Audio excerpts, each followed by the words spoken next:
Welcome to the penultimate part of Pokémon Yellow, and with all the gyms out of the way, we're gonna head just to the west of Viridian City. We've been toward this direction way earlier in the playthrough, but now we can repeat what we did last time and fight Blue. Because, you know, he's persistent. You gotta give him credit for that, and yeah, he doesn't fuck off. But yeah, Blue's team here, he has really powered up a lot and he's actually quite a decent challenge now. I think I've got most of my types down. It's nice to see he's finally got a good, complete team. I kind of miss the arsehole rival in Pokémon. Yeah, they haven't really done that since Gen 2, have they, really? No, they haven't. Now, that's kind of a shame. Like, I think it's that sort of motivator, isn't it? It's like that, you know, this guy is a cunt to you, you want to beat him. Whereas if it's just your friend, then it's like, okay, friendly rivalry, like, yeah, that's cool and all, but it's not the same, you know? It's like, I'm gonna beat you next time. Look, I know you're trying to be nice, but I'm gonna thrash you every single time. Spare yourself the pain. Yeah. Why is his execute not involved yet? It's know. level 45. This is just before the league. I mean, granted, he ends up with it in the end, but... Are you suggesting we might be fighting him yet again? Yeah, I like that he gets a Ninetales, because obviously I've gushed over Ninetales multiple parts in this playthrough, but still. Now I wish he had a Alolan Executor. Yeah, just... I kind of wish that a Alolan Executor was here and that in the sprite he just cuts his head off the top of the screen. It's so brilliant. And then he pops up at the bottom of the screen. It's just gone full circle. Yeah, like, you know, like how games tend to rotate around. Yeah. Like, it just sort of loops around on the screen. That'd be amazing. That would have been such a twist at the end. Just like, he's bringing out Executor. What the... Although, if you think about the framing, if that happens, Executor would be literally up his own arse. That mental image that you've just given me now. It's a worse version of the snake eating itself. Well, admittedly, if it was up its own arse, it would be the perfect Pokemon for Blue to have. True. That would have been ideal. That should have been his starter. Smell you later once I've finished smelling myself. Oh, Christ. Yeah, this is his other Pokemon that's not fully evolved yet, even though Sabrina's Alakazam was at the same level. So, like, yes, we've sort of had a step down here. Weird how Kadabra ends up losing its tail when it evolves. Yeah, so does Chansey, doesn't it, into Blissey? Does it have a tail? Chansey has a little sort of stumpy tail, whereas Blissey has nothing. I remember that being a problem because I think that Chansey can learn Tail Whip and then Blissey can use Tail Whip without a tail. So, yeah, I'm not sure exactly how that ends up. I mean, we've probably already mentioned it before in this playthrough, but Primeape can learn Iron Tail. Oh, can it?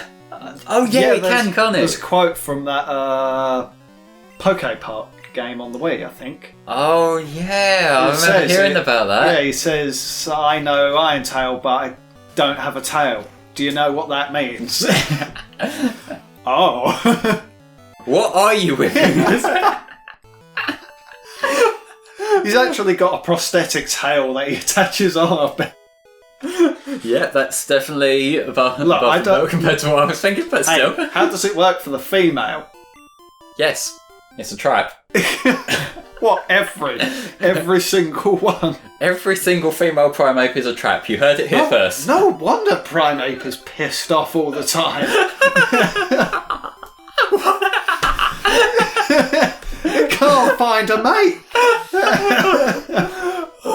This is like, just for a little bit of context, this and the last part are going to be really fucking derpy because we've been recording since like part 13. We're now near the end and it's not worth putting off for another session, so let's just, these two parts, anything goes, okay? It's just so tragic learning that Primeape is always pissed off until it dies. Like, you know, we've just established you've all got that, just like Primeape. Go upstairs, get a magazine, just sort it out. Just seriously, God, you know, just Calm down. So Lazzle's actually pretty twisted. It uses its aromas to captivate the male of any species. Any species. Okay. Yeah. Yeah, so, like, what breeding group is it in? I don't know. I don't remember the egg groups that well. I know there's human-like and dragon and fairy. Yeah, there's some that, like, sort of spawn a few different things, and there's... Like, I never really remember them that much, but the only thing that tips me off is, you know, the meme, the hot skitty on Whalelord action. Which, I have seen some fan art of that, and yeah, it's fascinating. That's an unfortunate match in egg groups. I like to imagine stuff like that's intentional, even though it almost definitely wasn't. I like to think that that's someone in, like, fucking Game Freaks, and that's just they were having a giggle and thought, yeah, I know what I can do. But yes, Victory Road. What do you think of this Victory Road, Stephen? Okay, if I recall correctly. It's been a long time. I still haven't gotten up to it in my recent playthrough, so... I don't remember it being bad. Chris, do you remember anything from Gen 1 Victory Road, mate? I really can't remember. Essentially strength puzzles everywhere. Oh, okay. Which are a bit tiring.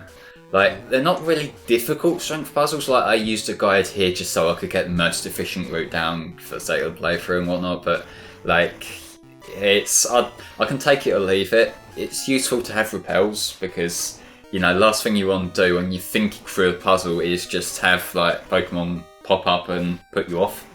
So I do remember quite enjoying the Sinnoh Victory Road, and I think that was partly because I could capture a Steelix.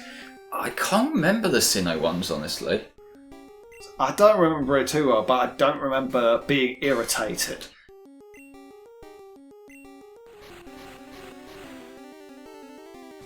Victory Road, like, the one in Gen 2 was like a very abridged version. So I remember you encountered, like, the red-headed guy, you know, your rival in somewhere in that. And I think that was sort of like around the tipping point of him starting to be less of a jerk on it, or was that in the Mount Moon battle? I don't know. I need to replay that. Once we finish this playthrough, I'm going to just replay Crystal just for myself. Because I do like Gen 2 a lot. It's probably my favourite Gen next to 6. And I know, like, I've noticed there's been a bit of a turn against Gen 6. Like, I think since 7 came out, a lot of people have sort of looking back less fondly on 6, even though, like, I prefer 6 to 7. I think the only reason for that is because of how easy it is, but people mainly contribute that to the EXP share, and you love that because it's so easy to level it up. I love it because I'm a scrub, but yeah, people dislike it for the fact that it takes away the challenge, but it's optional. You can turn it off if you want to. I think the problem there, like, I can sort of see where people are getting at. It's not in terms of just the XP share in itself, it's the way that it's balanced. It's like, it's a very easy game, and I think that even if you don't have that, like, it's designed with the mindset of you're going to use that and you're going to play through and it's going to be a very easy game. Yeah. Like, the trainer battles, the levels, all that sort of stuff is, like, designed in a way that you're going to plow through the game very quickly, which I personally don't have an issue with, because, like, I just enjoy Gen 6's world. I like Kalos, I like the general feel of it, I like the story, as stupid as it gets, but I can kind of see the criticism of it, but I still prefer it to Sun and Moon. Plus there's the lack of post-game. Here, I guess. There's still a fair bit to do, I like mean, the Looker stuff and whatnot. Yeah, there's but the Looker stuff, but that doesn't last very long, and it's not that interesting on a whole. Well, that's Looker. Yeah. Although he does get some sort of cool stuff in Sun and Moon, though, doesn't he? Like, with the Ultra Beasts roundup. Yeah. But still, like, I suppose it's that sort of thing of what do you really do as post-game, because a lot of the post-game tends to be a bit flimsy. Black and White was just gathering the sages that worked for Getsis. I never did any post-game for that. I just beat the game and was done with it. But And I never beat Black and White 2 in the first place, so... Sinnoh had the Battle Tower, I think it was. Yeah. There was that island where you could capture Heatran. Yeah, I remember the little islands. It had its own sort of battle frontier type of thing, which people loved. And there's also the Battle Frontier in Emerald. Is that one of the best? Yeah, a lot of people love Emerald for its Battle Frontier.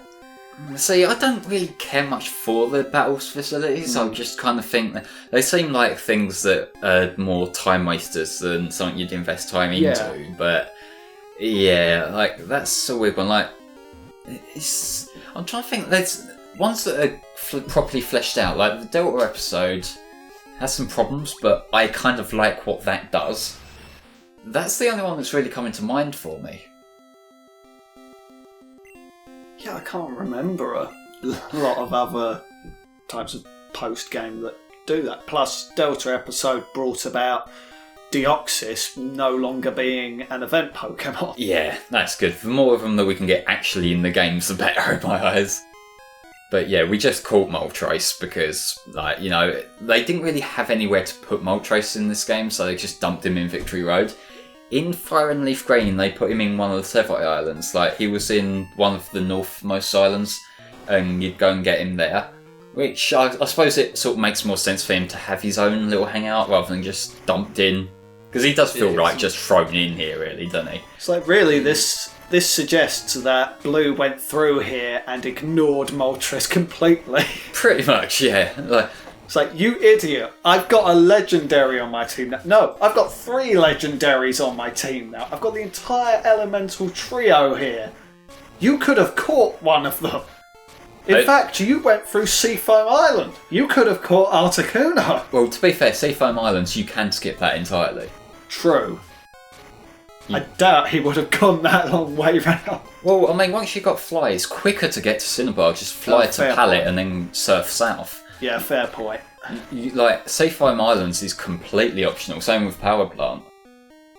So, like, you know, that's again why I think Moltres feels a bit shoehorned in, because, like, they both have their own specified dungeons that are themed to them. Like, you've got the Ice Cave and you've got the Power Plant with all the electricity. Moltres gets nothing, really. Yeah, Moltres just has this random cave. Like, you could have at least, like, had, like, a lava section here, maybe. Like, if there was another floor below and you go down and there's, like, a fiery pit and Moltres is hanging out there, like, yeah, it'd still be a bit forced in, but at least it'd be thematically appropriate. Whereas all of this implies rock. Because, like, most of the wild Pokemon to what I would call a rock, and there's, like, the strength puzzles. It's not a Firebird area at all. But then, if you think of the other places where, like, legendary birds show up, you're thinking Gold, Silver, Crystal, like, Lugia and Ho-Oh both have their own specified places, don't they? Like, Lugia has the Whirl Islands, which are where he originates, and that's where he lives. Ho-Oh has the Burnt Tower, which, again, that's fitting for him. They saw in Fire and Leaf Green, that was sort of a bit, you know, they just thrown another couple of Sevite Islands out, which, you know, it's not really that great. I remember there's them sort of sections climbing up and down the stairs that are a little bit excessive, because for one of them you have to go up the same floors, like looking the same, like probably about 6 or 7 floors, just to get to each one. Then you go all the way back down, go over to the other side, then go back down that same distance again and find the other one. In Omega Ruby and Alpha Sapphire, they just bring in a bunch of portals so you can capture every legendary. It's like you fly around on Latios and there's rifts in space and time where you capture Dialga, Palkia and Giratina. There's storm clouds where you capture Reshiram and Zekrom, Tornadus, Thunderous and Landorus. Just throw everyone in, why not? Yeah, that's like... Heck, I think the portals are meant to refer to Hooper. Maybe. Because they've got the gold texture to them.